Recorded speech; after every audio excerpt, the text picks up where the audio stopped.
નમસ્કાર મારા વહાલા વિદ્યાર્થી મિત્રો, આજે વાત કરીશું ધોરણ 9 વિષય હિન્દીના વાર્ષિક પરીક્ષાનો મોસ્ટ આઈએમપી પેપર સોલ્યુશન જોઈશું, જે મિત્રો તમને પરીક્ષાની અંદર ખૂબ ઉપયોગી નીવડશે। એ પહેલાં જો તમે ચેનલની અંદર પ્રથમ વખત આવ્યા છો તો ચેનલને સબસ્ક્રાઇબ કરી તમારા મિત્રો સુધી વિડીયો શેર કરવાનું ભૂલશો નહીં।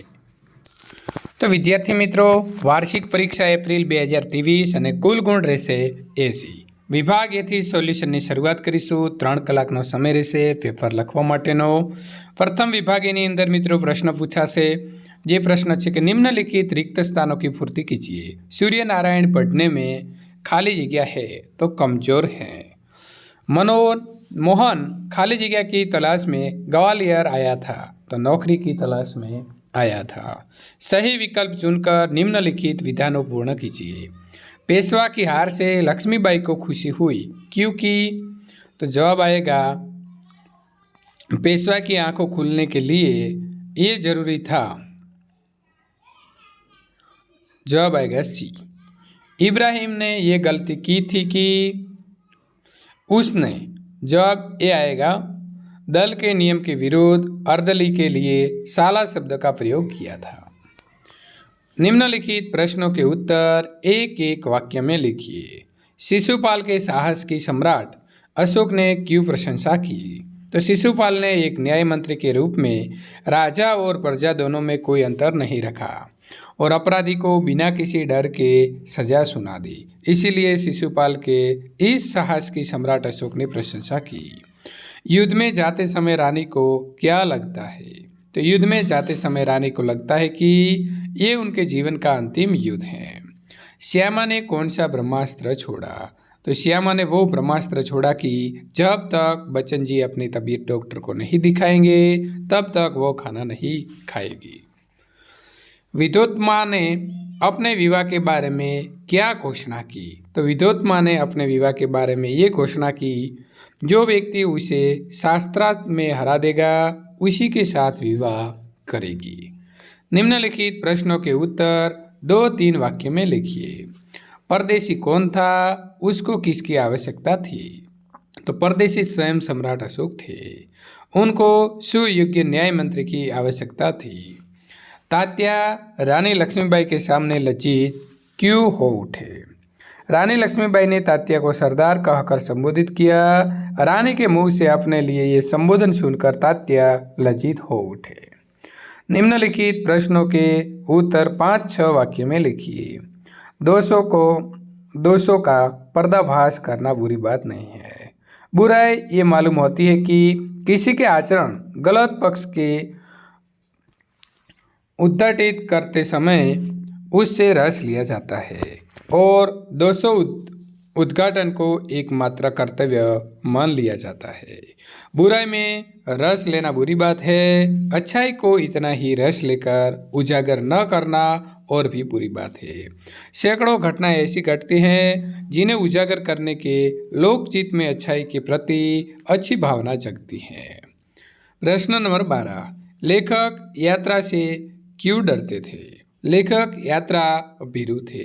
यात्रा पर निकलते समय मन में ऐसा डर बना रहता था कि पता नहीं कैसे कैसे लोगों से पाला पड़ेगा। लेखक को मनमाना किराया मांगने वाले ऑटो वाले से डर लगता था।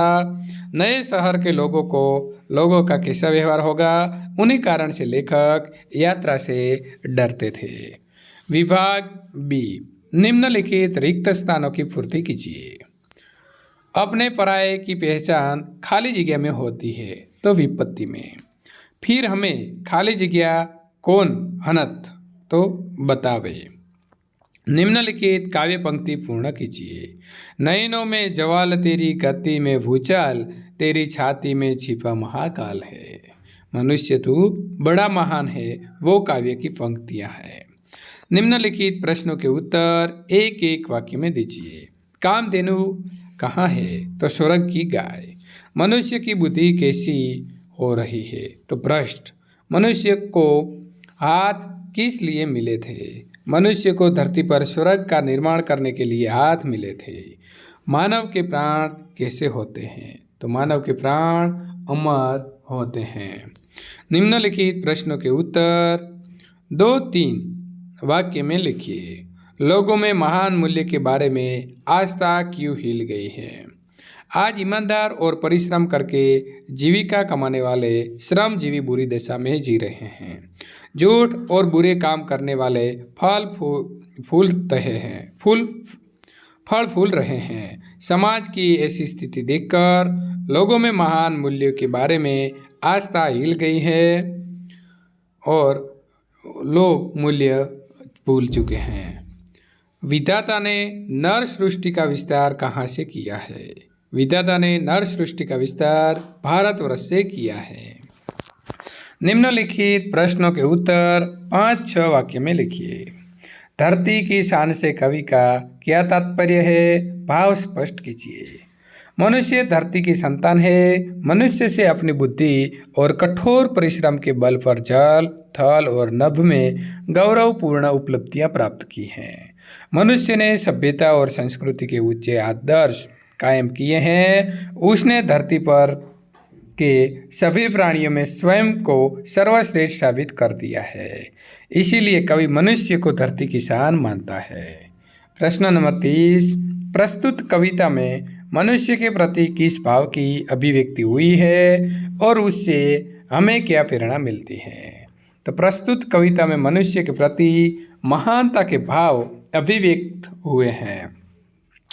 उससे हमें महान, निडर, साहसी, हिम्मतवान, चतुर और प्रयत्नशील बनने की प्रेरणा मिलती है। हमें अपने लक्ष्य ऊंचे रखने चाहिए। कठिन से कठिन कार्य करने में पीछे नहीं हटना चाहिए। हमें निराशा का शिकार बनकर स्वयं की अशक्त का अनुभव नहीं करना चाहिए। तो विद्यार्थी मित्रों, આગળના વિભાગો જો તમે જોવા માંગો છો તો અહીં આપેલી એન્ડ સ્ક્રીન છે એના ઉપર ક્લિક કરીને અથવા તો નીચે ડિસ્ક્રિપ્શનની અંદર આપેલી લિંક ઉપર ક્લિક કરીને બીજા ભાગનું સોલ્યુશન મેળવી શકો છો। જો એપ્લિકેશન ડાઉનલોડ કરશો તો મિત્રો તેમાંથી તમને તમામ પેપરના PDF સોલ્યુશન મળી રહેશે।